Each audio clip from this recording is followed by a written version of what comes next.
sih yang jarang banget kita temuin sekarang, seseorang yang memang benar-benar bekerja walaupun memang nggak seberapa banyak yang mereka hasilin, tapi dari apa yang mereka kerjain itu sebenarnya berdampak besar.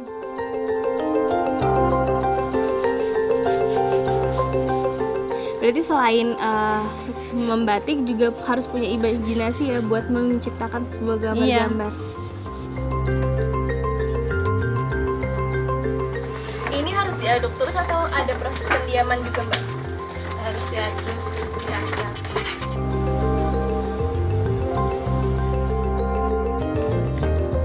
Pernah ngerasa bosan nggak sih, Mbak? Enggak, sebenarnya sudah kebiasaan bekerja batik ya, harus melestarikan budayanya sendiri.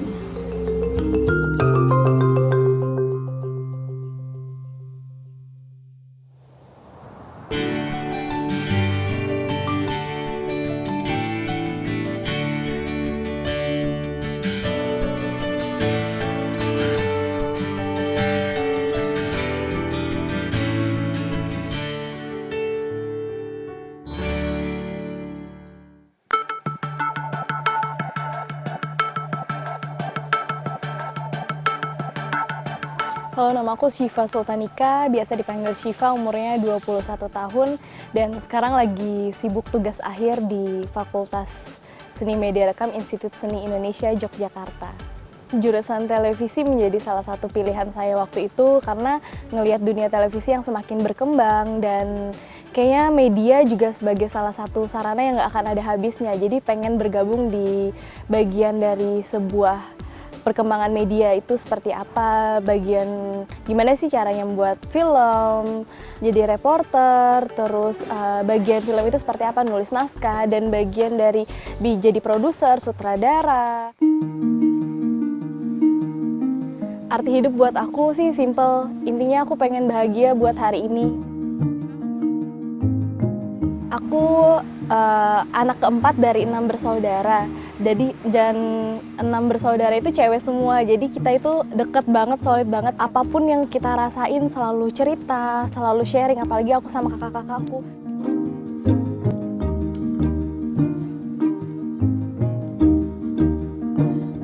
Ikutin program ini karena pengen memberi inspirasi, terus pengen menambah pengalaman, gimana sih cerita kehidupan seseorang yang sebenarnya kita nggak mikirin, tapi dari sisi kehidupan mereka yang sederhana itu banyak pelajaran yang bisa kita ambil.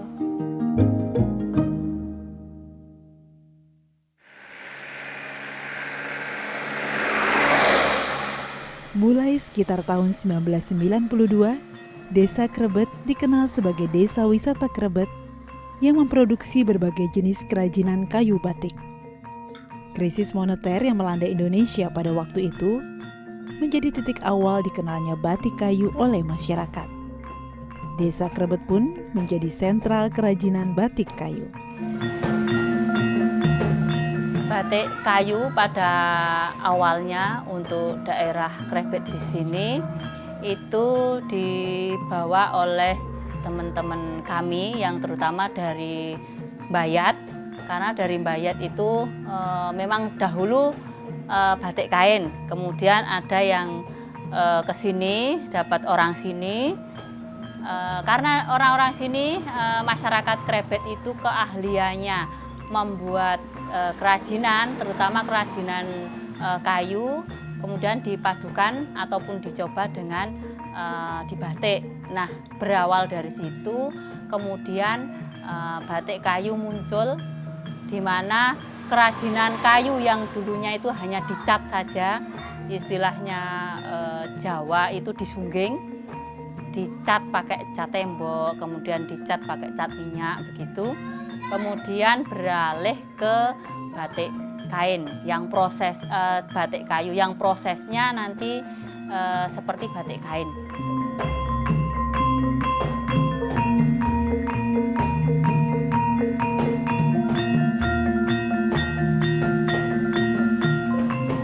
Ini pertama kali dan pengalaman yang termasuk luar biasa sih, karena udah nggak pernah datang ke desa ini dan ngelihat suasana yang memang kental banget sama kerajinan, kesenian yang kayaknya semua daerah-daerah di sini atau orang-orang di sini tuh ngejaga banget kesenian yang ada di sini. Terus melestarikan dengan banyaknya tadi di pinggir-pinggir jalan, di rumah-rumah penduduk itu udah emang sambil-sambil buat kerajinan-kerajinan.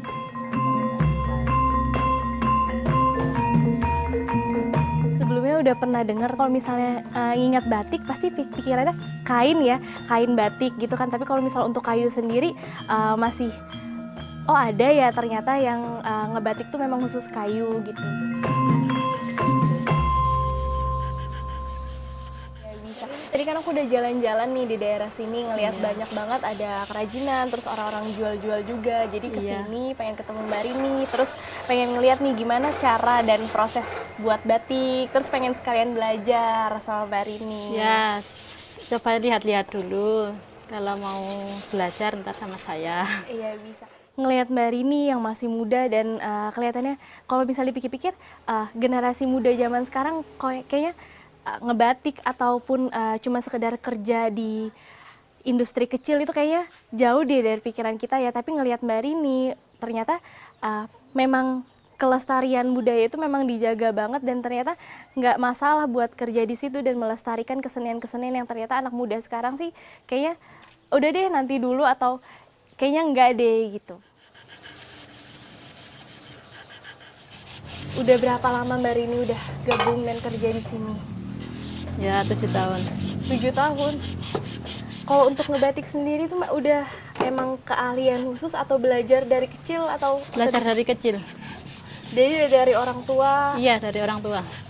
Kenal Mbak Rini dan ngikutin kesehariannya nanti mungkin bakalan banyak banget pelajaran yang bakalan saya ambil, terlebih karena kecintaan dia terhadap seni khususnya membatik dan di sini juga batik kayu dan gimana sih bisa sampai akhirnya mempertahankan batik itu di tengah-tengah modernisasi yang sekarang dan gimana sih pengennya anak muda zaman sekarang turut atau menumbuhkan rasa-rasa cinta akan budaya dan kesenian itu. Jadi proses selama ini ngamplas gimana nih Mbak? Ada cara khusus? Oh gini? Iya, agak ditekan. Agak ditekan dan semua bagian semuanya kena amplas ya? Iya, harus merata. Oh, gitu. Kalau untuk kayunya sendiri ini nih, ada kayu khusus nggak sih Mbak untuk buat batik? Iya, ada kayu sengon. Cuman kayu sengon atau ada beberapa kayu lain yang bisa digunain? Ada kayu pule, kayu nangka. Itu buat gantungan kunci.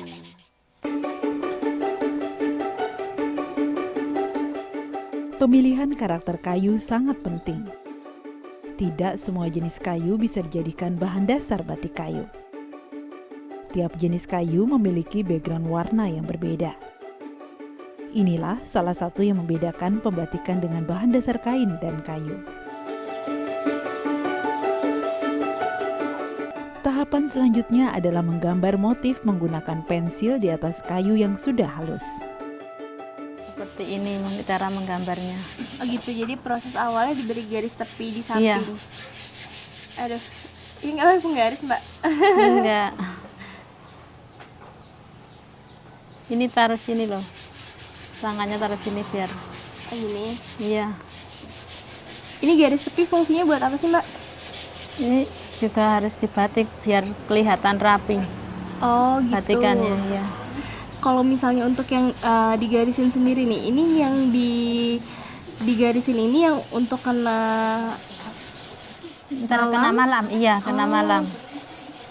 Oh jadi khusus bagian-bagian yang kena garis ini yang khusus kena malam ya? Iya ini ntar terus dibatik pakai malam yang kena pensil ini digambar ini terus dibatik pakai malam biar ntar kelihatan warna asli kayu, menutupi asli warna kayu.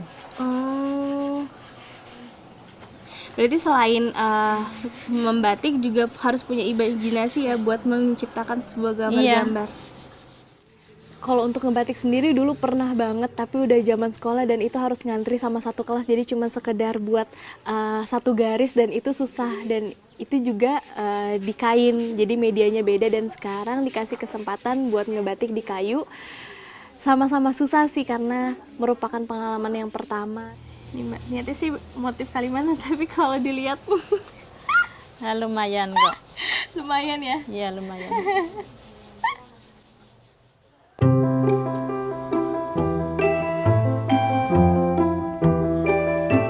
Inilah tahap terpenting, pembatikan atau pemberian malam pada bagian yang sudah digambar sebelum mewarnai. Ambil seperempat. Seperempat dari Ya, ini. sekitar kira-kira seperempat. Ini tinggal tuangkan ke media. Oh gitu. Jadi kita ngikutin pola yang udah kita bikin di gambaran itu ya. Iya. Yang paling susah sih ngecantingnya. Jadi memberi malam walaupun sudah ada pola dasar, awalnya sih nyoba buat gambar sendiri. Jadi sesuai imajinasi yang apa yang mau digambar. Tapi ternyata pas udah memberi malam itu susah. Dan walaupun udah ada polanya dari Mbak Rini sendiri, padahal tinggal ngikutin gambar yang ada, tapi itu tetap susah. Tapi seru sih kayaknya seninya di situ karena memberi aksen-aksen warna dan tetap memberi warna dari kayunya itu sendiri. Orang tuanya Mbak Rini waktu Mbak Rini kecil gitu sebagai pengrajin atau buka usaha pembuatan batik gitu Mbak? Cuma bekerja, cuma batiknya itu cuma ngambil. Oh gitu. Iya. Kalau dihitung-hitung nih Mbak Rini dari kecil sampai sekarang Mbak Rini tetap ibaratnya bisa dibilang juga melestarikan kerajinan batik. Pernah ngerasa bosan gak sih Mbak? Enggak. Soalnya sudah kebiasaan bekerja batik ya harus melestarikan budayanya sendiri. Pernah takut nggak sih Mbak kalau misalnya seandainya nih ya generasi-generasi muda sekarang kan pada sekolah tinggi-tinggi udah, atau misalnya pasti mikirnya nggak pengen jadi pembatik atau nanti gimana kesenian ini, kebudayaan ini bakalan hilang. Sebagai seorang pembatik sendiri gimana sih perasaannya, ada ketakutan itu nggak sih? Ya ada Mbak. Ntar kalau pasti berikut anak-anak yang zaman sekarang mungkin nggak ada yang ikut batik, ya udah yang dulu-dulu seperti yang tua-tua seperti ini yang batik, yang harus melestarikan, menjaga. Yang kita lihat sendiri udah jarang banget yang udah ngebatik, apalagi generasi sekarang. Dan di kampung ini sendiri kata Mbak Rini emang pengrajin batik itu semakin lama semakin berkurang. Jadi bangga banget buat orang-orang kayak Mbak Rini yang tetap mempertahankan dan dengan bahagia, dengan senangnya mengerjakan batik itu. Udah ngebatik apalagi generasi sekarang. Dan di kampung ini sendiri kata Mbak Rini emang pengrajin batik itu semakin lama semakin berkurang. Jadi bangga banget buat orang-orang kayak Mbak Rini yang tetap mempertahankan dan dengan bahagia, dengan senangnya mengerjakan batik itu.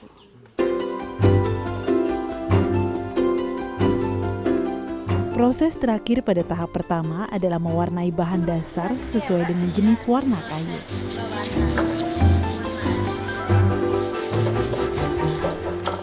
Ini udah masuk proses pewarnaan nih Mbak. Warnanya ini dari apa sih Mbak? Ini warna garam. Garam itu buat mendasarin warna yang akan muncul nanti, warna merah. Oh gitu. Aku boleh sambil coba Mbak ya? Iya, boleh silahkan. Ini tinggal dimasukin aja nih. Iya, taruh sini nggak apa-apa. Dalam satu gelang atau dalam suatu kerajinan gitu biasanya ada berapa warna Mbak? 2 warna. Oh gitu. Dan harus memang pakai sarung tangan. Iya, Kenapa Mbak? soalnya ini pakai kostek, kalau nggak pakai sarung tangan ini tangannya bisa mengelupas. Oh gitu. Nah setelah diwarnain gini tinggal ditirisin nih. Iya, Ini dimasukin lagi ya. iya. Ngelihat Mbak Rini sendiri kayaknya ngebatik itu udah kayak jadi dirinya sendiri. Terus udah hobi dan bisa jadi pekerjaan itu kayaknya seru banget. Ngelihat dia yang bener-bener emang dari hati ngerjainnya, jadi nggak bosan, nggak kepikiran buat yang jenuh. Soalnya udah nyobain baru duduk berapa jam buat ngecanting aja udah capek. Tapi tadi juga nanya sama Mbak Rini ternyata enggak, dan itu sih yang buat kayaknya fun. Terus bareng teman-teman sambil cerita dan bisa ngasilin sebuah karya yang akhirnya dipakai orang-orang. Dijemur, ditaruh di sini. Iya, taruh sini. Ini berapa lama penjemuran, Mbak? Sekitar 5 menit. Oh, sekitar 5 menit, jadi nggak lama-lama. Enggak, kalau lama-lama ntar kena sinar matahari leleh. Oh gitu. Iya.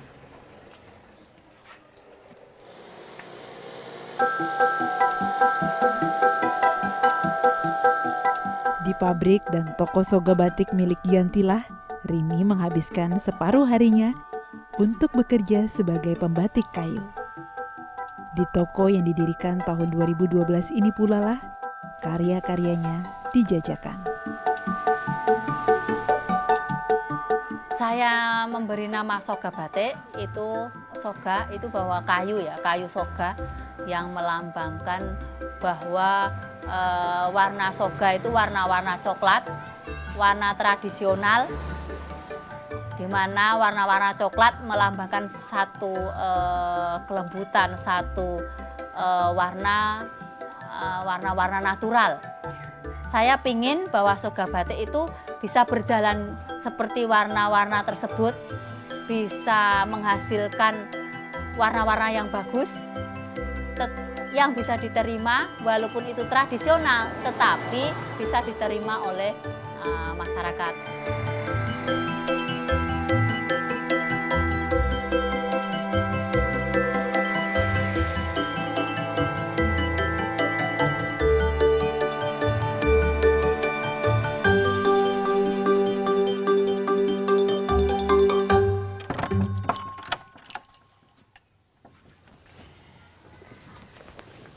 Jadi ini jam pulangnya memang jam segini, Mbak ya? Iya, Lumayan sore juga, Mbak ya? iya.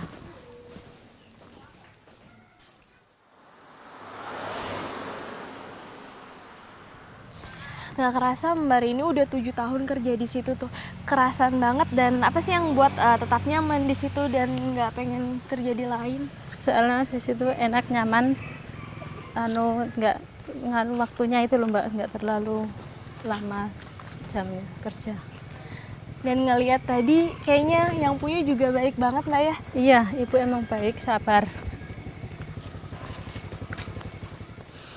Kalau untuk penghasilan di tempat kerja itu sendiri berapa sih, Mbak? 2,5 Itu per berapa lama tuh? 1 hari 320. 32.500 Oh, 32.000. per hari. Berarti kalau misalnya dikalikan sebulan sekitar hampir 900-an lebih, Mbak ya? Iya, Cukup nggak sih sebenarnya itu, Mbak? bayar segitu ya nggak cukup, tapi kan cuma buat membantu beban suami. Pantas aja ya Mbak Rini nggak pengen cari tempat kerja di lain karena memang di sini juga dekat dan nggak nyita waktu banyak ya, Mbak. Iya, Oh ya Mbak, ngomong-ngomong nih, aku boleh kan numpang nanti ikut ke tempat Mbak Rini dan tidur di sana? boleh, Yakin Mbak? boleh. Takutnya aja bojonya nanti marah. Enggak, nyantai.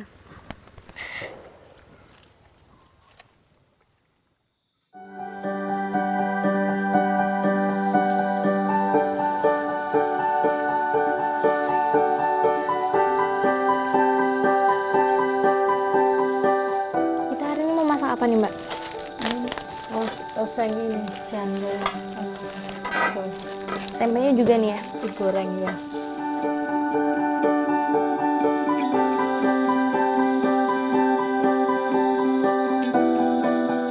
Di rumah sederhana inilah Rini dan keluarganya bernaung. Berbagi kasih dengan orang-orang terdekatnya menjadi sebuah berkah yang sangat ia syukuri.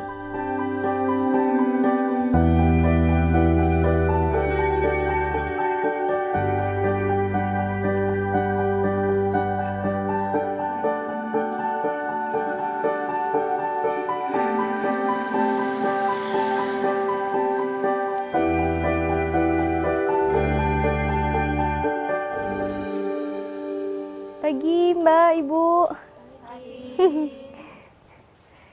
Mana nih? Apa nih Mbak Rini, hari ini kita yang mau dilakuin? Waktu proses yang kedua itu memang proses pertama udah dilalui dan ternyata di hari kedua itu ngulang beberapa proses pertama. Ternyata membuat batik itu nggak dalam satu proses, jadi banyak banget prosesnya dan itu rata-rata diulang selama 2 kali. Apa nih Mbak yang lanjutin yang kemarin yang udah kita jemur ya? Iya, tinggal.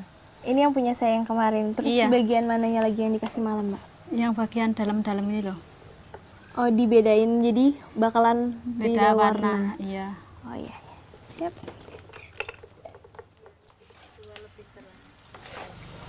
Ini proses yang pewarnaan lagi, Mbak ya? Ya, ini yang kedua.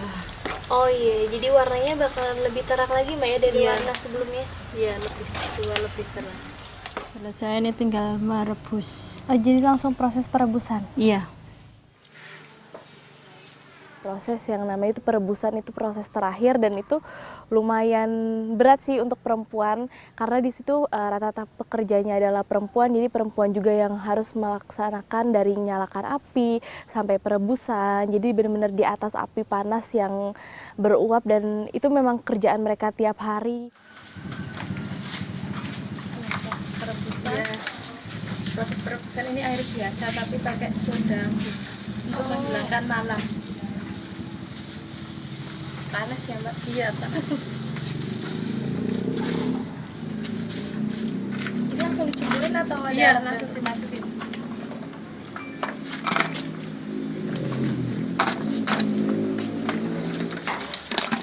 Ini berapa lama, Mbak, proses ini? 3 menit. Oh, jadi sekitar 3 menit langsung diangkat gitu ya? Iya. Pengalaman pertama sih ya karena benar-benar di atas uap api yang panas terus benar-benar di atas bara api kayu gitu kan jadi nggak mudah jadi yang benar-benar nahan panas sedangkan itu tangan kita mesti harus dicelupin masukkan kayu-kayu itu yang batik-batik itu dimasukin jadi bersyukur banget dan termasuk pelajaran hidup karena memang pengalaman membatik itu sendiri prosesnya itu gimana ternyata nggak mudah dan untuk hasil satu karya batik itu ternyata nggak cuma dalam satu proses dan juga nggak mudah jadi itu mesti menjaga kebudayaan salah satunya batik dan menghargai hasil karya dari pengrajin-pengrajin.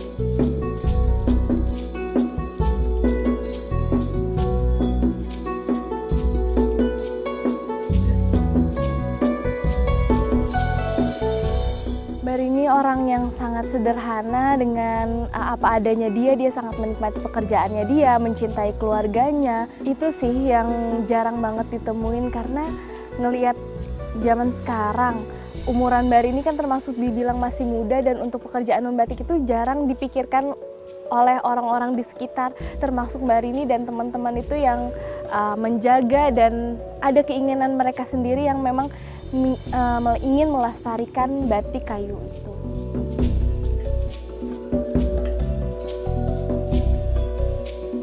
Ternyata batik itu nggak cuma sekedar membatik, banyak proses yang harus dilalui dan gimana sih caranya kita menghargai sebuah karya dan budaya yang ada di Indonesia.